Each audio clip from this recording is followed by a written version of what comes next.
You know, there was a time where when somebody told you to do something, you did it. Bam, right on, no questions asked. It was yes sir or yes ma'am. You never said no. But you know, things are changing. It's a new day, baby. Folks want to take their lives into their own hands and make their own choices. And no longer is everybody going to go along the program just because somebody says it's right. Know what I mean? Let me tell you what I'm talking about. ¿Qué anda ahí? Aquí andamos, vinimos a ver a Nuevo Mario. Ahí está, ahí andamos, tenemos rock and roll también, pues. Rock and roll. Cause I want to be happy and free, living and loving for me. I want to be happy and free, living and loving for me, just like a natural man.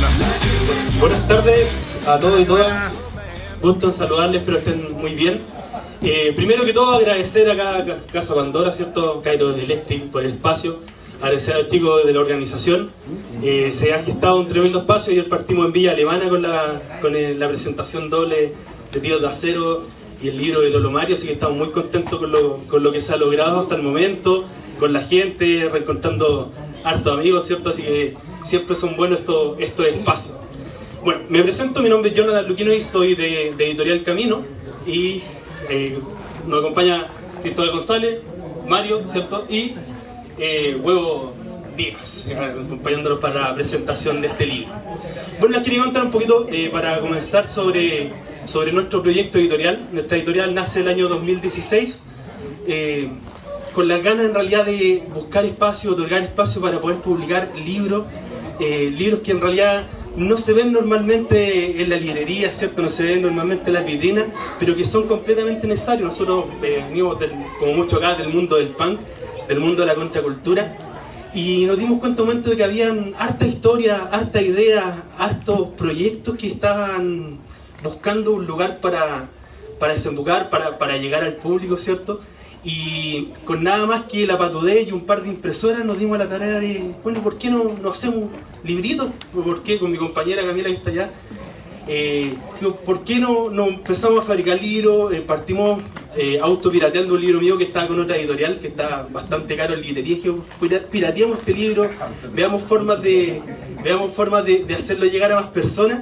Y en medida que salió este libro, empezaba a acercarse más amigos relacionados con música, historias de punk, libros relacionados con punk. Tenemos ensayos, mucha poesía, novelas, investigaciones que hablan respecto a música, respecto a la contracultura, y diferentes elementos que fueron formando sin quererlo como se dice, el catálogo de nuestra editorial, el catálogo maldito de nuestra editorial le llamamos. Hoy en día contamos con 63 libros publicados a puro pulso, a puro empeño, ¿cierto? Sin depender de nadie, buscando la independencia creativa y con la idea de base siempre de valorizar todo el proceso que está detrás del sacar un libro. Normalmente uno en la vitrina ve el libro, ve el nombre del autor, claro, lee la historia, se interioriza, pero hay muchos más actores que forman parte de la concretización de un libro. Entre ellos ilustradores, diseñadores, diagramadores, impresores, ¿cierto? Que quedan opacados a veces, o sea, no opacados, pero quedan un poquito ocultos. Y nos dimos cuenta de que se podían, entre todas las personas que forman el libro, se podía lograr algo mucho más fuerte, pero a la vez tratando de darle espacio para que mostraran también sus trabajos. Y en esto empezamos a conocer diferentes tipos de ilustradores, tatuadores se empezaron a acercar. Conocimos a nuestro amigo Matías acá, que ya ha hecho 2 portadas para la editorial de la novela, primero del ensayo El Punk Chileno de Jorge Canales, y después de la novela Diarios de la Tiña, con tremendo trabajo de portada que se mandó ahí. Y nos dimos cuenta que funcionaba, porque no era imposible, que teníamos las herramientas, las opciones para poder construir y poder dar a conocer diferentes tipos de historias. Y entre esta patudez decidimos también empezar a realizar concursos de publicación. Pero bueno, si están las herramientas, están las máquinas, ¿por qué no invitamos a más gente a publicar? Hagamos una convocatoria abierta para que todos quienes tengan una historia para contar tengan un lugar para hacerlo. Y se empezaron a acercar cada vez más, primeras convocatorias, 10 libros, 20 libros, 20 propuestas. Por recursos seleccionábamos algunas, después nos empezamos a avanzar con más. En la última convocatoria llegaron cerca de 250 textos, lo cual habla de que hay mucha gente tratando de contar historias, tratando de mostrar, diferentes puntos de vista. Siempre hablamos nosotros que tratamos de retratar el lado B de la realidad, ¿cierto? Esta otra perspectiva, estas otras ideas que no siempre se dan a conocer. Y en el proceso de concurso del año pasado, Cristóbal, que está acá presente, nos presenta, con Lolo, ¿cierto? Nos presenta la propuesta de su libro y dije, bueno, este libro tiene todo que ver con lo que estamos trabajando nosotros, la relación con la música, la relación con la contracultura y principalmente con las posibilidades de acceso, ¿cierto? Con todas las pequeñas y grandes luchas que llevan a cabo las diferentes manifestaciones artísticas desde los gestores culturales, de los ilustradores, los escritores, para poder dar a conocer esta idea. Entonces nos tomamos con el libro del Ska de Lolo Mario, que retrata, hace una síntesis bastante rica sobre música, sobre historias, pero principalmente sobre esfuerzo, ¿cierto? Sobre, como decía, sobre todas estas luchas para poder dar a conocer no solamente historias, sino el trabajo que hay detrás de esto. Entonces, toda esta idea que ha conformado el proyecto editorial nos muestra que hay mucha fuerza de por medio, que no necesitamos depender ni de grandes organizaciones, ¿cierto? Ni de grandes fondos, ni de grandes recursos, porque en realidad hay esfuerzo, hay ganas y hay muchas personas tratando de contar y hay muchas personas tratando de hacer. Y en el hacer es donde nuestra propia cultura, nuestra contracultura va tomando forma. Así que estamos muy felices de estar acá en este momento de presentarles este gran libro, El Ska de Lolo Mario, y quiero invitar ahora a Cristóbal que nos cuente un poquito, que fue como el nexo principal que tuvimos nosotros para acercarnos a este libro que hoy ya es una realidad y que estamos presentando hoy en día. Bueno, buenas tardes a todos y a todos. Estoy muy contento de estar acá. Es una instancia muy esperada realmente. Y bueno, agradecer a Editorial Camino, Jonathan y todo el equipo, ¿no? Por haber confiado en este texto, ¿no? En este proyecto y en esta jornada linda, ¿no? Donde nos encontramos con el cómic inspirado en la canción de Corazón Rebelde, una banda que de alguna otra manera abre un camino, ¿no? para el underground y chileno en Europa, ¿no? Ya vamos a profundizar un poquito sobre eso. Es un momento de muchas significancias realmente, ¿no? Pensando que ustedes estuvieron ayer en Villa Alemana, ¿no? Estuvieron ayer en Villa Alemana, y que uno de los grandes protagonistas, digamos, del libro sin duda es el Macha, ¿no? Porque giró con sus dos bandas en Europa, ¿no? De la mano de Lolo, y hay una dialéctica, una amistad, una cosa, un cruce de cartas, ¿no? El libro parte con una carta del Macha, ¿no? Desde Villa Alemana hacia Hamburgo, ¿no? Qué significativo que hayan estado allí, y pensando otra cosa de los Tíos de Acero también, ¿no? Que probablemente uno de los niños vulnerados más iconográficos de Chile sea justamente Miguel Ángel, ¿no? El niño que, bueno, que decían que veía a la Virgen, ¿no? Y que después derivó en Carlos Romanov, ¿no? En su transición de género, y que de alguna manera ahí uno tiene una historia de utilización, aprovechamiento, abuso. O sea, un niño de la calle que tenía que haber sido contenido termina siendo súper sobreexplotado por una dictadura, por los medios, por el cura, por el pueblo, una locura absoluta. O sea, el ser más vulnerable termina siendo sobreexplotado y no acompañado, estigmatizado aparte respecto de su orientación y respecto de su cambio. Entonces, en toda esa crudeza, en todo ese abandono, surge el arte, surge la floripondio, ¿no? Surge ese underground que desde ahí para el mundo, ¿no? Y justamente este libro releva eso, ¿no? Releva la lucha de un gestor como es Lolo Mario, difundiendo todo este que va a ser contracultural en Europa y desarrollando, digamos, a todas estas bandas afuera, súper a pulso, algo que parecía un sueño, ¿no? En esa carta que le manda el Macha, que aparece al principio a Lolo y que le dice, bueno, ¿no serían malos algunas cuantas tocatitas en algunos bares de Alemania, ¿no? Y cómo de eso se construye una historia gigante que termina con bandas teniendo una presencia muy fuerte, ¿no? en el exterior. Quiero decir que este es un libro fundamental, ¿no? Se han hecho muchos libros sobre música chilena y sobre rock chileno, pero esta es una pieza que realmente faltaba, ¿no? Porque muchos de nuestros quehaceres en el exterior, de quienes hemos tenido la posibilidad de movernos con nuestras bandas de la mano de amigos como Lolo, a veces no están tan bien documentados, no se conoce, no se sabe tanto por la desmemoria y por las desinformaciones, y realmente es un libro muy sorprendente en muchos aspectos, y que le hace justicia no solamente a la labor de Lolo, sino como a una labor colectiva, y viene con historias impresionantes y con una fibra, digamos, literaria e historiográfica muy poderosa.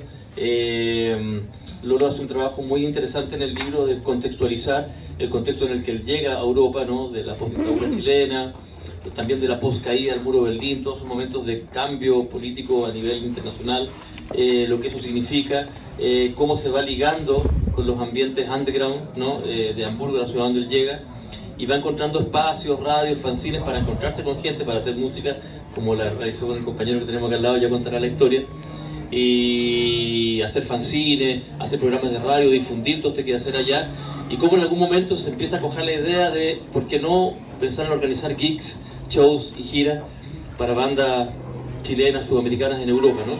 El viaje es alucinante, se cuentan las demenciales e interesantísimas primeras giras de la Floripondio en Europa, ¿no? Ya en la última parte de los 90, despidiendo el siglo, la maravillosa e inolvidable gira que hicimos con nuestro grupo Santo Barrio, del cual fui baterista y cantante, y bueno, Lolo organizó una gira que para todos los integrantes de la banda es inolvidable y mítica, ¿no? Abrió un montón de espacios, aprendimos un montón, vivimos un montón de lo que llama Lolo Mario cultural shock, ¿no?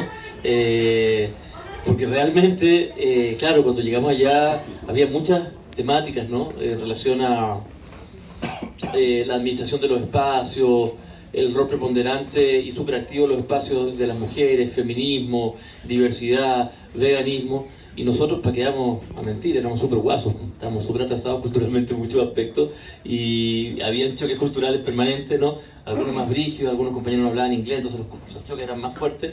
Y no solo de nuestra banda, de todas las bandas, ¿no? Entonces Lolo retrata cada uno de los choques así tal cual como son, porque son procesos de aprendizaje también, ¿no? Y con contradicciones de lado y lado, ¿no?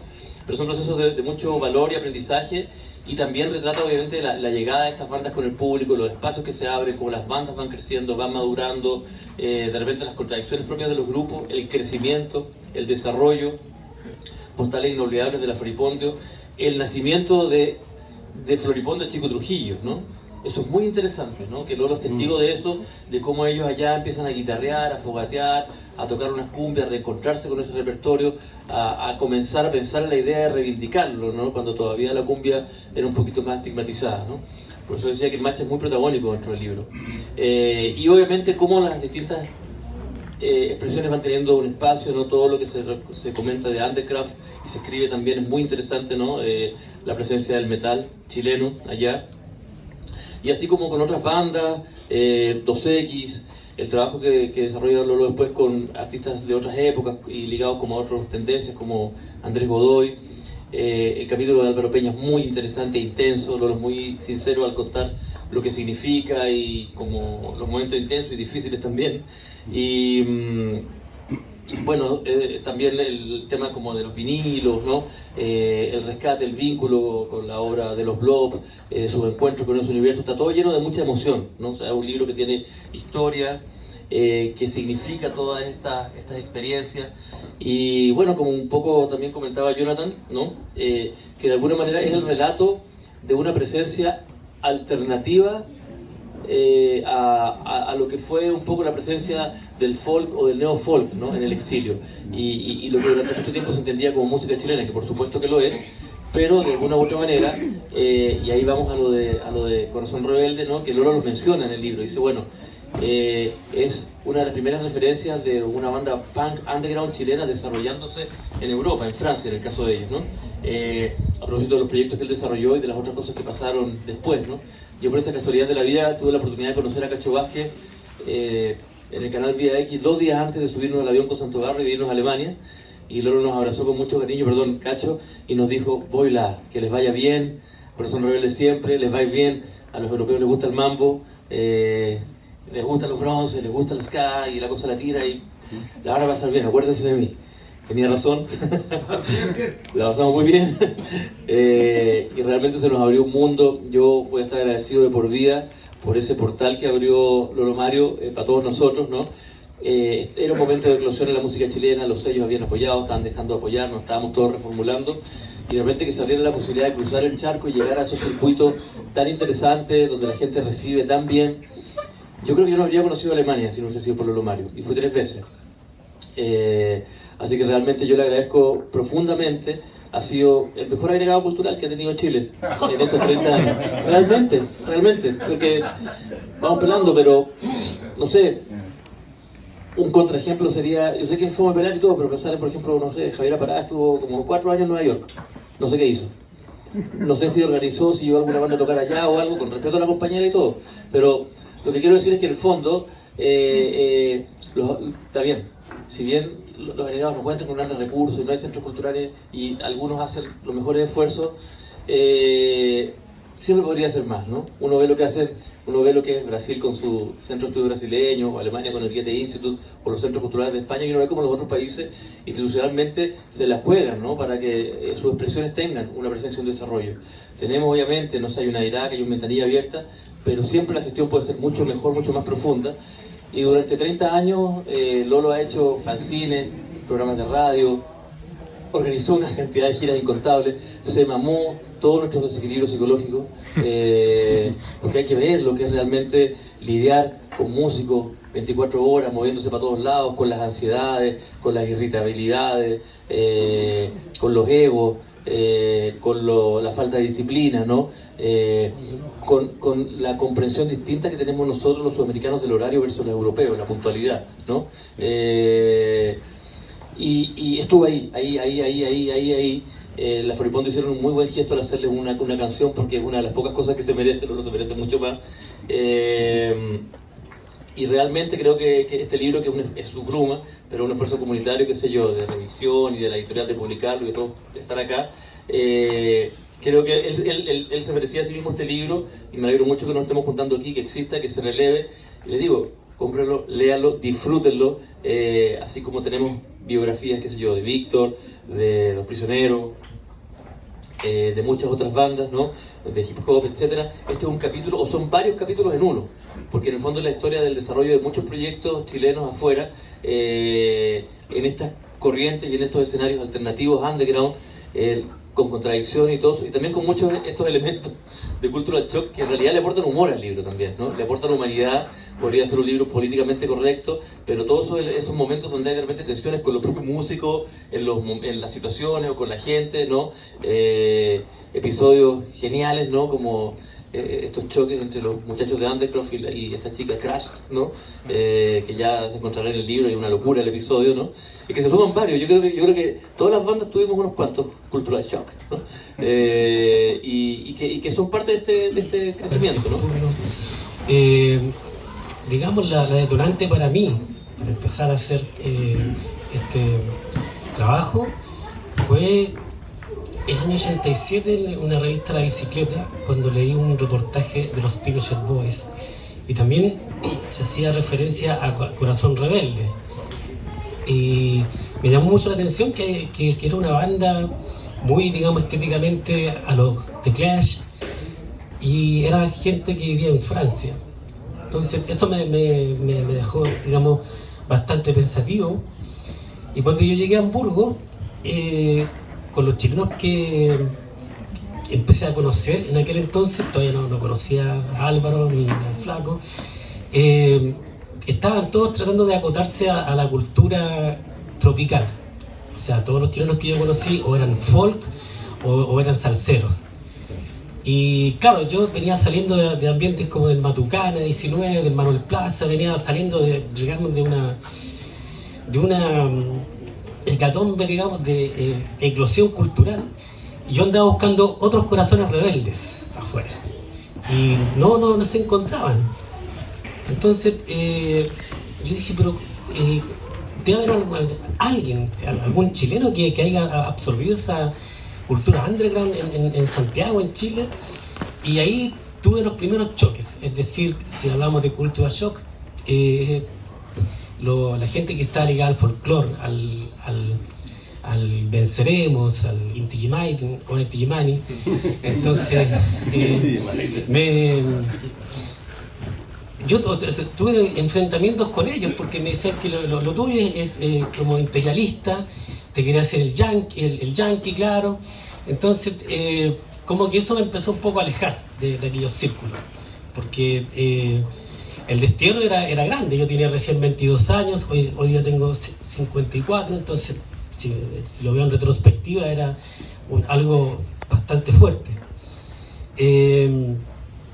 Hasta que un día conozco al flaco Esteban, que lamentablemente murió hace algunos años, y fue como la persona que yo andaba buscando. Él, digamos, vivió todo el rock radical vasco en Bilbao. Entonces, con él empezamos a hacer buenas migas. Y empezamos a soñar, digamos, de cómo podríamos hacer como una banda de chilenos en el extranjero. E hicimos una banda que se llamó María Puta Madre. Y con esa banda, bueno, alcanzamos solamente a ensayar, nunca logramos grabar algo, aparte de los ensayos. Yo estaba, digamos, persiguiendo hacer como algo como Emociones Clandestinas, una banda mítica de los 80 con voz femenina, pero que tenía que tener la actitud, digamos, de la sudamericana, o sea, con esa fuerza, ¿no? Y a medida que se avanzaba en el proyecto, avanzaban también las críticas de parte, digamos, de la gente del folk, del Quilapayator. Entonces la cosa se fue por ese lado, ¿no? Y recuerdo que en una disquería vi un disco de recopilatorio de varias bandas de todo el mundo. Y había una banda de Colombia que se llamaba Infección Respiratoria Aguda, IRA, y ellos decían al final: queremos tocar en Alemania. Y yo en ese tiempo no había internet, no había pero nada, solamente, o sea, el más peinado tenía un fax. Entonces le escribí en una carta y me llegó una respuesta de un chico de Medellín, que él había hecho algunos proyectos, digamos, de vinilos que había sacado desde allá. Contactamos la banda, pero no había plata, no había cómo traerlo. Entonces, de esa forma fue que a mí me empezó a rondar la idea de ver cómo se podía lograr llevar, aunque sea una banda chilena, que tocaran, aunque sea un par de conciertos. Y claro, era bastante onírico porque yo tenía todos los sueños, digamos, la parte recreativa la tenía en la cabeza, pero tenía solamente la pura fe, no había nada. Así que había una radio pirata y yo empecé un programa que se llamó Los Sudacas a la Pared. Y en ese programa empecé a transmitir todo lo que me llegaba, todos los demos, así, los primeros demos de Undercraft, de Caos, de Anarquía. Empecé a transmitirlo, pero el programa era íntegramente hablado en alemán. Entonces yo tenía que apresurar el proceso de aprender alemán para poder sacar ese estigma que tenían los alemanes con respecto a los sudamericanos, que eran solamente palmeras, salsa, etc. Y así fue que en uno de esos, yo tenía un trato con mi cuñado Cristian y mi hermana Jimena, que intercambiábamos música. Era el único, digamos, medio de poder obtener música chilena. Entonces yo mandaba lo que estaba saliendo en Europa y ellos me mandaban así lo que estaba saliendo recién en el horno de Chile. Entonces ahí me llegaron demos, no sé, de Super Sordo, Pánico, todo lo que estaba saliendo recién en los 90. Y en una de esas me llegó el demo de La Floripondio.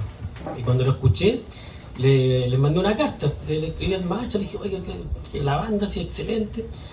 Los puse en el programa y ahí fue que me llegó la carta del macho. Entonces, digamos, así se empezó a gestar la historia hasta que el Banchi, que fue un ex roadie de los Fiscales ad hoc, él fue que cuando tenía, digamos, el contacto más directo con las bandas, porque él había vivido hasta, creo que llegó como en 95 o 96, llegó a Alemania. Entonces él ya conocía ya las bandas ya. Así que fue que se contactó con la Floripondio, y ahí la Floripondio me mandó esa carta y lograron llegar a Hamburgo. Pero llegaron solamente en formato de 4, porque no había, digamos, la plata para traer toda la banda. Y ahí repartiéndose, digamos, en algunas casas. Yo tenía mi departamento y había llegado mi hermana a visitarme, se tuvo que ir a vivir con mi novia porque no había espacio. Y así, o sea, un concierto de la Floripondio fue lo que me motivó a mí a hablar con mi novia, que ella venía de la otra Alemania, o sea, de la Alemania oriental, la Alemania socialista. Entonces ahí había como una cierta sensibilidad con respecto a los sudamericanos, porque había caído el muro, había mucha xenofobia. Entonces ellos, digamos, para contrapesar esa actitud que estaba existiendo, ellos decidieron empezar a solidarizar con los grupos, más bien, digamos, de folclore. Pero cuando se empezó, digamos, a saber de que habían grupos punk, hardcore, metal, como que les interesó mucho más, o sea, para derribar un poco el estigma. Y así fue que después yo, me hice de fe, me envalentoné e hice el primer concierto de la Floripondio, y así empezó a rodar, digamos, la bola con todas las bandas. No sé, después, como yo seguía buscando mis pares, de alguna forma, y en las peñas folclóricas no los encontré, a pesar que igual hice un poco el folk, pero no los encontré. Y así fue que un día estaba en una oficina y aparece el Álvaro Díaz, y a mí me llevó el primer demo el primer trabajo de los fiscales en cassette, y ahí fue que nos conocimos con el Álvaro. Así que le cedo la palabra al Álvaro ahora. Nosotros, por diferentes motivos, llegamos a Hamburgo. Creo que teníamos la misma edad, 22 años. Y en realidad el poquito tiempo que nos conocimos, porque yo llegué y como que a las 2 semanas que estaba yo me fui por motivo completamente de ganas de conocer Alemania nada más. ¿No? Siempre me ha llamado la atención la cultura alemana, el cine alemán, la música, no sé. Y como la segunda semana nos encontramos. Y ahí ya empezamos a vivir ahí nuestras historias. Quiero retomar ahí de la Floripondio. Tengo algo preparado ahí que escribí, pero no lo escribí, que es una anécdota muy buena de la Floripondio cuando llegó allá. Fue la primera banda que tú llevaste, ¿no es cierto? Sí, ya. Claro, fue todo un acontecimiento, porque éramos varios chilenos que vivíamos allá. Entonces, claro, todos nos alegramos que iba a llegar una banda chilena. Yo no recuerdo si la había escuchado antes, creo que no. Pero, pucha, hablaban como que era una banda grande, que eran 10, que era una patota más o menos. Y ya a tal hora, en tal lugar, ahí en plena Ripapan, Barrio Rojo, de Hamburgo, en el Molotov. Era el Molotov, fue un subterráneo, punky, muy entretenido. Cuando yo llego allá, llegué, onda que la citación iban a tocar a las 8, a las 9, no sé, ya llego un poquito antes, qué sé yo, porque había que organizar después los instrumentos y repartirse a todos en las casas, ¿no? Todo lo que te tocó a ti, no sé. Y llego ya y estaba, no sabía reconocer quién era la Floripondio porque nadie los conocía. ¿Ah? Claro, había que cachar ahí, debe ser ellos. No, pero lo que pasó es que ya estaban mimetizados con los chilenos. No, y con los alemanes. Era impresionante que hayan llegado ese mismo día y ya estaban abrazados con todo, chupando, andaban con pololas, ya yo. ¿Qué onda? No se pasó. Claro, lo que pasa es que el Balche vivía en la Hafenstrasse, que era una casa ocupa inmensa que hay, que aún está allá. Entonces ellos llegaron primero a ese lugar, a la Ocupa. Entonces ahí conocieron las novias, los romances. Ese mismo día, si fue una cuestión, ese mismo día. Ese mismo día. No lo sabía. Claro. Y se llenó. Ese concierto fue pero lleno total, así, exitosísimo. Y de ahí partió la historia de ellos, así, para arriba. Muy bueno. Bueno, yo soy el Huevo Díaz. Y como les decía, yo también con Mario llegué ahí a Hamburgo a principios de los 90. Yo llegué en 92, tú también. Claro. En 92. Yo llegué en 90. Tú llegaste en 90. Claro. Ya, ahí vivimos en esa ciudad por lo menos 8 a 10 años juntos. Sí. Y después tú te fuiste a Berlín, yo seguí un par de años más y me vine. lo curioso es que igual con Mario nos conocíamos, o sea, no nos conocíamos, pero habíamos participado de toda la movida contracultural de esos años acá. Entonces, conversando, participamos, estuvimos siempre en Matucana 19, de alguna manera quizás estuvimos en el mismo lugar, no sé, estuvimos en el Trolley, estuvimos en el mítico concierto de los violadores en Fantasilandia. Del 85. Nosotros fuimos, Claro. fuimos a lo que estuvimos Claro. ahí, no sé quién más acá estuvo. Entonces, conversando, como que habíamos vivido las mismas cosas acá. Claro. Y eso obviamente nos unió. Lo que Mario cuenta que no tenía como con quién compartir toda esa experiencia que él conocía de acá y que se llevó a Hamburgo. Y yo llegué, pero justelia ahí a recordar y a vivenciar todo eso que habíamos vivido. En el Centro Cultural Mapocho una vez tocaron Los Prisioneros ahí, parece que fue una vez que tocaron ahí. Estuvimos, parece, ahí. O sea, en fin, estuvimos al alero de la misma escena contracultural que se gestó en Santiago y que hoy mismo, 35 años después, es pieza de museo en el Bellas Artes. Sí. Sí. Es rarísima la cuestión, pero la cuestión ahora... ¿Fuiste a...? No, todavía no. Hay que ir. Claro. Aquí está viva. ¿Cómo? Aquí está viva. Aquí allá sigue está vivo. Y acá sigue... museografiado. Exacto, y Ese- acá sigue ese vivo. era Y allá está el museo. Está la foto ya. Bueno, ambos sin conocernos, lo que les estaba contando, partimos para allá muy joven a Europa y ambos caímos en Hamburgo, que se nos presentó como, por lo menos para mí, como una ciudad ideal. Para mí, yo llegué allá y esto de ver tanto joven así en bicicleta, me acuerdo, eso a mí me volvió loco así. Un sueño de ciudad, moderna, era bella de día. Y puerto encima. Y puerto, claro. Enigmática de noche, la encontraba llena de clubes de música, de tiendas de discos, Claro. instrumentos, búnkeres, casa ocupa, esto que habían radios piratas, centros culturales, como que era un paraíso, de verdad. Puta, y yo aluciné. O sea, yo soy de aquí del barrio Plaza Brasil, aquí fui criado. En esos años, los que conocieron de la edad más o menos, ese barrio no tiene nada que ver al barrio que es ahora. Sí. Era muy fome. Pasaban muy pocas cosas, o sea, eran contadas las cosas en un barrio de mucho viejo.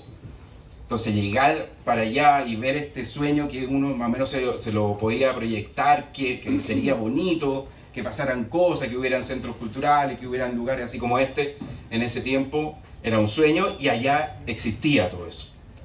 Entonces eso fue impresionante. Corbuto, etcétera, lo conocía por el programa Melodías Subterráneas, que empezó en el 83, 84 empezó ese programa. Entonces de ahí con el flaco, ahí también empezó el nexo, ¿no? Que él había visto esa banda en vivo. Claro. Yo no, porque yo la había escuchado en la radio. Claro. Yo me encontré al azar después, al poquito tiempo también de estar viviendo ahí, también un cuevazo con el Daniel Puente, amigo de acá y que de ex Pinochet Boys, creador del primer festival PAC en Chile, ya todos cachan eso yo creo, y ya tenía otra banda que se llama Los Niños con Bomba.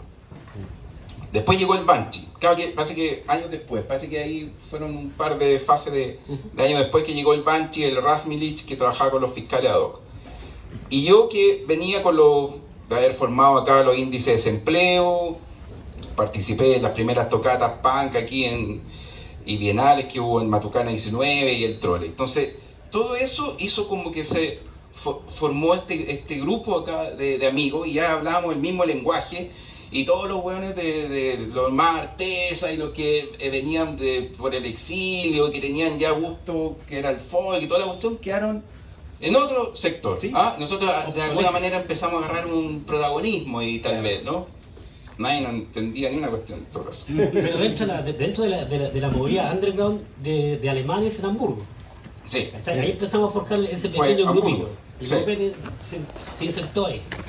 Yo aquí tengo un recuerdo muy bueno, que el Mario me lleva a la casa del Flaco Morales. Yo no conocía al Flaco Morales, ¿no? A este personaje español que venía de España.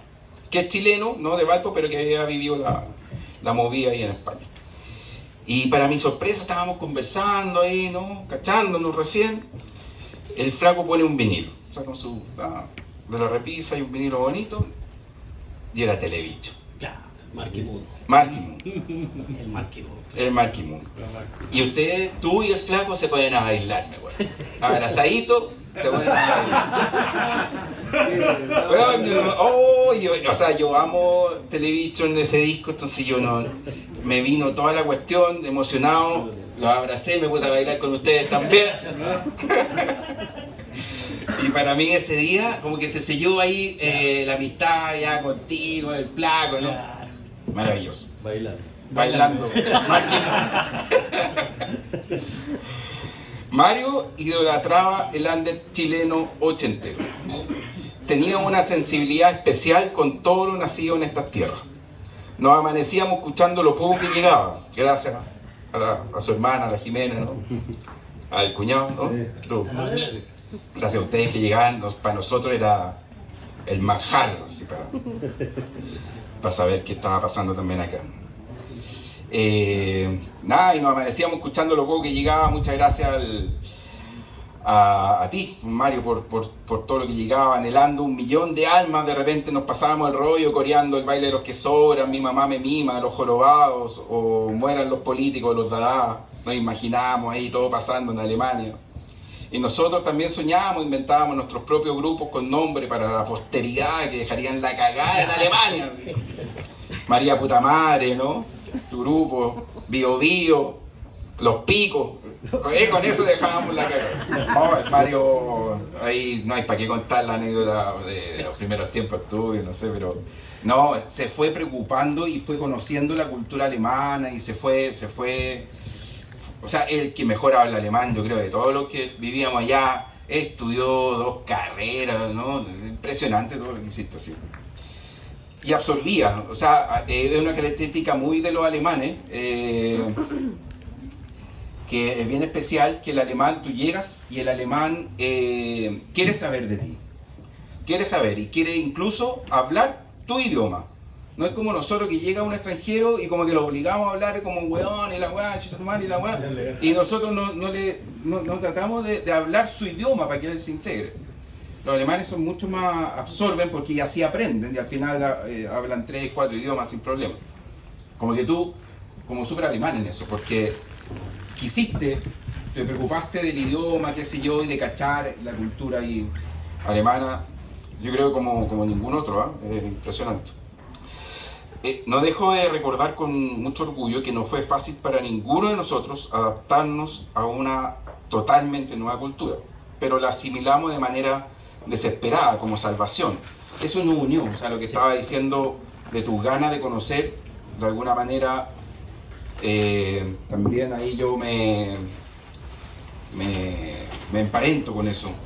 Lo que pasa es que en el extranjero también, y en esa época, como que hay grupos de chilenos, latinos, como que forman familia y se mantienen ahí. Guetos. Y no les interesa, uno dice, ¿para qué van para allá? Si no sé, impresionante de fiesta y entretención y todo el hueveo y contacto, este contacto que era tan necesario.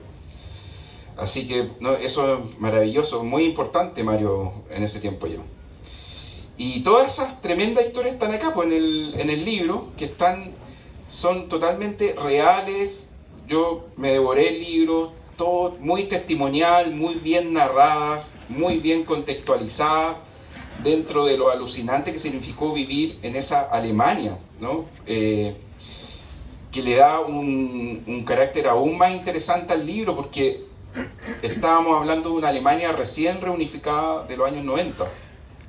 Y está todo muy bien contado, de verdad, te pasaste así, encuentro la raja. Además lo escribiste, no sé, con lujo de detalle, es harto tiempo, ¿no? ¿Cuánto te demoraste? 2 años y medio. 2 años y medio. Pero también tengo que agradecer también públicamente el esfuerzo y la compañía. Yo me sentía tan protegido por parte de Cristóbal González, que si bien es cierto, claro, yo nunca fui manager, nunca he sido escritor ni nada, solamente las cosas se hacen por un instinto que a uno se le viene, pero el texto se iba trabajando, digamos, de común acuerdo, haciendo previsión para la editorial. Entonces habían cosas que había que corregir porque claro, Cristóbal ya tiene 4 libros a su haber, entonces es una persona que ya conoce la dinámica que en cuanto a la escritura, pero ese fue, digamos, el respaldo emocional, si se quiere llamar de alguna manera, que yo tuve en esos 2 años y medio que duró el proceso de escribir el libro. Y creo que, o sea, hay una sinceridad que se nota total en la forma de escribir, una memoria casi exacta, te pasaste, escrito desde adentro con total verdad. Yo cada frase que leí siento que pasó, que fue, ¿no? Cada sentimiento que transmites, porque hay mucho sentimiento en este libro, ocurrió, ¿no? Yo sé, lo doy fe de esa cuestión. Cada episodio que narrado pasó. Así que lo único que puedo decir que no pueden dejar de leer este libro, es un testimonial lleno de estrellas de la música chilena, escrito en primera persona, con todo el caos, la tristeza, alegría y la pasión que caracteriza a Mario. Te felicito. Yo creo que va a ser un libro indispensable, será una sensación y seguro que con los años se convertirá en un referente de estudio totalmente. Yo te deseo de corazón todo el éxito y que se venga ojalá la segunda parte.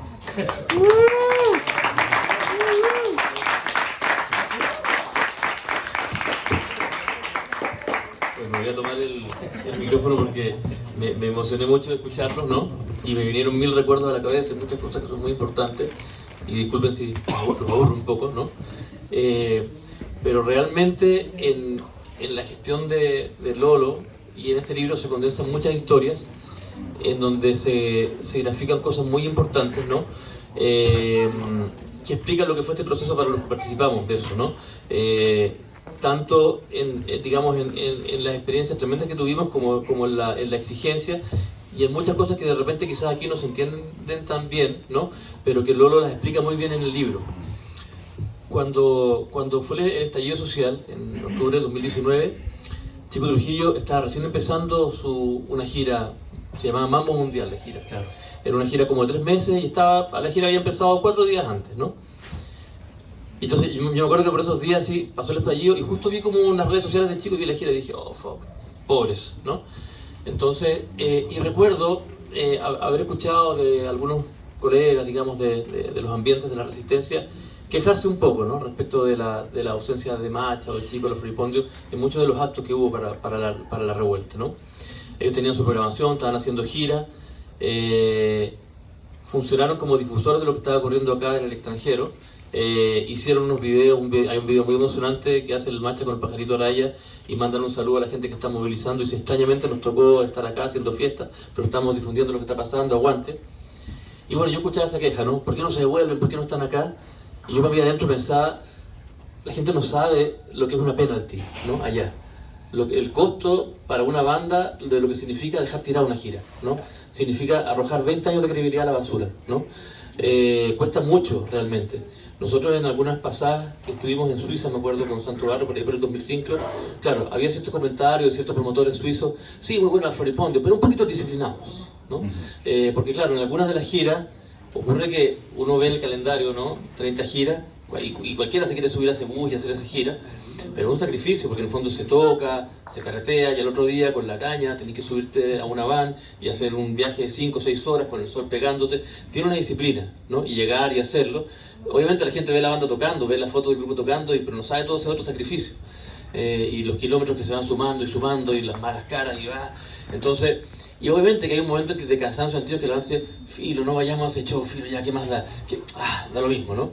Y ese da lo mismo se transforma en que de repente ciertos promotores, ciertas ciudades, ciertos aspectos no te van a considerar para la siguiente gira. Entonces, el cultural shock, ¿no? El costo de la indisciplina, de no estar a la hora en los lugares y todo eso, todo en algún momento lo pagamos en alguna dimensión y después te disciplináis, ¿no? Claro. Entonces, obviamente que ellos están en una instancia de mucha credibilidad y que pueden hacer toda esa gira y que implica poner recursos para comprar pasajes, que los va recuperando con los shows. Obviamente que es una cadena de compromiso entre credibilidad y recursos que no podéis dejar la gira tirada, no se puede hacer, ¿no? Y tenéis que tratar de aportar a lo que está pasando en tu país desde ese lugar. Entonces el libro habla mucho de eso, ¿no? Habla del esfuerzo de la gestión, de la credibilidad, del valor de la palabra, ¿no? Y de la importancia de adaptarse a todos esos dispositivos culturales que a lo mejor para nosotros, como sudamericanos, todavía pueden ser, o sea, estamos en un proceso de asimilación de lo que significa el tiempo, el respeto por el otro, la puntualidad, diversidad, género, etc. Para nosotros realmente fue maravilloso. No vivimos, pero, o sea, no vivimos, bueno, algunos se quedaron, pero como Santo Barrio tuvimos la oportunidad de estar varias veces. Era maravilloso el ambiente de tolerancia, ese interés del público europeo y alemán en general por las propuestas, la efervescencia, la sustentabilidad, los espacios, el respeto por los artistas. Pero obviamente que también hay una exigencia, uno tiene que adaptarse un poquito, y bueno, yo eso lo supe desde el primer día, cuando llegué al departamento de Lolo, ¿no? Vivía con su pareja en ese entonces, y había como un afiche, donde era como una marca que era como una señalética, ¿no? Que aparecía la silueta de un hombre, varón, meándose en un water como prohibido, ¿no? Parado de pie. Y que hay que mear sentado, ¿no? Hay que mear sentado, y no lo dice, vivo con una mujer, así es. Hay que respetar a las compañeras, meamos de pie, dejamos la vaga así con pipí y toda la vaga, ¿cachai? Entonces eso aquí no pasa nada, mi compañera alemana, y todos los que estén aquí los hombres tienen que aprender eso. Fue como que, ajá. Bienvenido a Alemania, ¿no? Momento histórico en ciudades, en países donde está todo pasando, ¿no? Y uno siente una efervescencia y es maravilloso vivirlo. Pero lo que quiero decir es que ayer en Villa Alemana, en un grupo así, hoy día acá, siento que está también acá. Y como dice el vecino que tenemos acá al frente, sigamos o seguimos. Es lo que tú acabas de decir. Invitarlos a escribir, invitarlos a cantar, invitarlos a hacer cómics, invitarlos a bailar. Y el que quiera, que está acá, que sepa que pueda contar conmigo para ir a tocar la guitarra, para ir a mover la payasa. Creo que tenemos aquí la movida cultural. Esto es, hay que seguir conectando a la gente. Estamos en un momento histórico complicado en Chile, nos están pasando cosas al mismo tiempo, hay una efervescencia, y es el momento de no dispersarse, sino que cuando nos juntamos aquí, todos los que hicieron el esfuerzo el sábado de venir y vamos, y estamos acá y sentimos que hay algo, ¿no? Que algo está pasando, que hay una comunión, que hay una energía de gente que hace, de gente que viene, gente que participa. Solo invito a lo que tú decías, sigamos.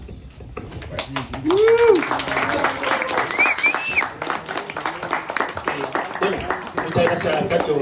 De verdad, bueno, este libro, como se han dado cuenta, reúne tremendas experiencias y conecta a otras también, porque si bien algunas, no todas están contenidas dentro del libro, son muchas experiencias similares que se han vivido tanto aquí como en otras tierras. Así que invitarle a él, gracias por estar acá acompañándonos, un libro siempre algo bueno. Felicitaciones a Mario por este tremendo proyecto, a Cristóbal también por ayudarlo a sacar adelante, y gracias por venir a celebrar con nosotros. Los invito a leer el libro, los invito a servirse una copita de vino, por favor.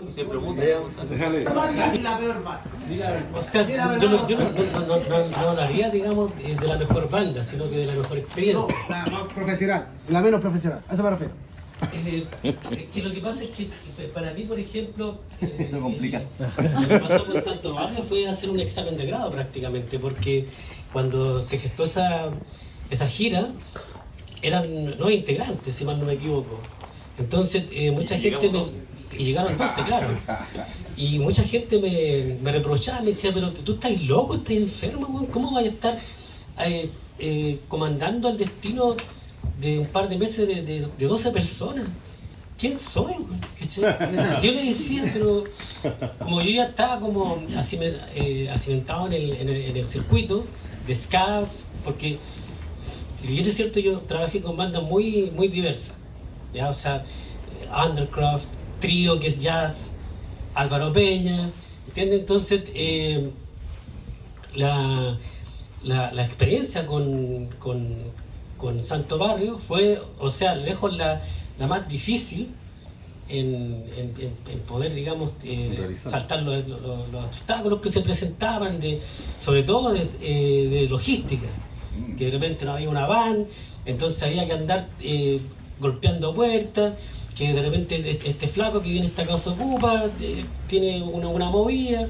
Entonces, eso cuando hice el balance de lo que se hizo, porque allá hay un espacio grande que se llama el Roteflora en Hamburgo, ¿no? Y ahí caen por lo menos unas 500 personas. Entonces yo dije, ya, voy a tirar la punta al Roteflora, a ver qué pasa, como final de la gira. Y la gente, digamos, muchos folk, ya gente del folk que me decían, pero ¿de dónde sacáis tú que vaya a llenar el Roteflora, güey? ¿Cachai? Y yo me encima contraté con seguridad, una banda hamburguesa, los Scatones, que era una banda que me ayudó bastante también, que era una banda de ska, y ellos traían su gente, eran como los local heroes que habían allá, ¿no? Entonces yo dije, ya, hagámosla nomás. Y ahí me puse a empapelar, pero solo, digamos, pegando afiches y todo. Y cuando resultó, al otro día, porque eso fue ya fue lo más apoteósico que me resultó, Santo Barro en el Roteflora, y al otro día empezaron a sonar el contestador automático, gente que me había, digamos, criticado y tachado de irresponsable. Me felicitaban también, decían, mira, no sé cómo le hiciste, porque nosotros apenas, a lo mejor si traíamos Sol y Lluvia, que con Cueva metimos 200 personas, ¿cachai? Entonces, con todo el respeto que se merece Sol y Lluvia. Entonces, claro, eso fue para mí el examen de grado. Y la peor, no sé, no hubiera, o sea,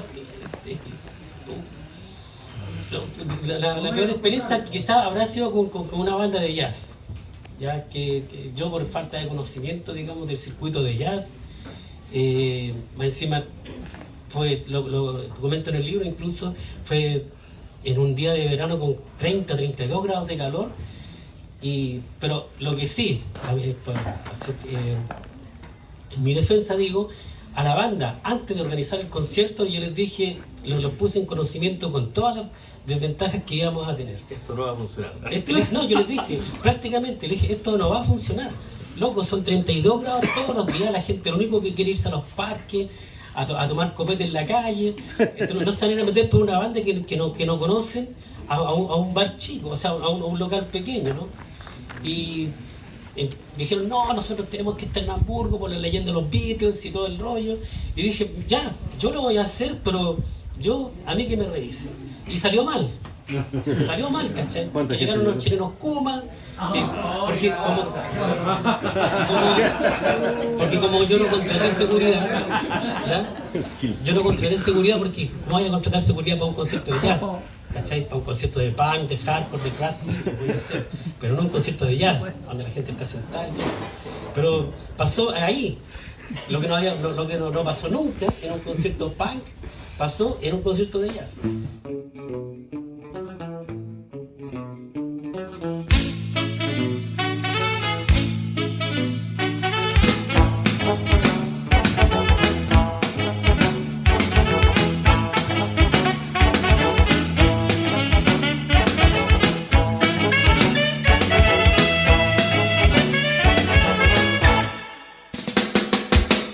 Esto no es Jamaica, este es el Llobregat.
aquí estamos hoy.